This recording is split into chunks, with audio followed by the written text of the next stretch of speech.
This is the absolute worst outcome for this character. She will have a life of total isolation and loneliness, which are her biggest fears. Her childhood trauma will be triggered every day. Nobody in Stranger Things deserved a happy ending more than 11. This girl was abused every day since the day she was born. Even after she escaped the lab, she spent years in isolation in a cabin. Since season 1, 11 has been questioning if she will ever fit in anywhere. In season 4, after a disastrous start at a new school, she said, "I don't fit in anywhere." So after the Jar Jar Binks of Stranger Things, the character everyone hated and no one wanted to see ever again, shows back up and tells 11, "We need to end ourselves so the government stops coming after us." 11 either ends herself or fakes her own death. Personally, I hope 11 is dead, if she faked her own death. How is an 18-year-old girl with no money, education, or job prospects going to stay alive? By using her powers to steal and break the law,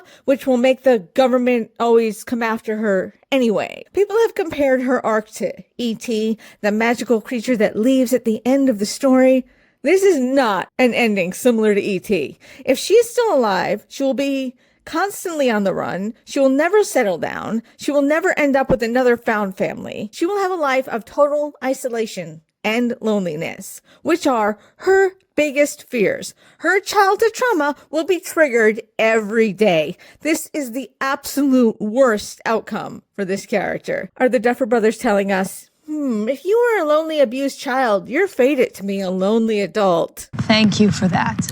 Also, Mike is going to have to live with crushing grief for the rest of his life and will probably never love as deeply ever again. Happy New Year.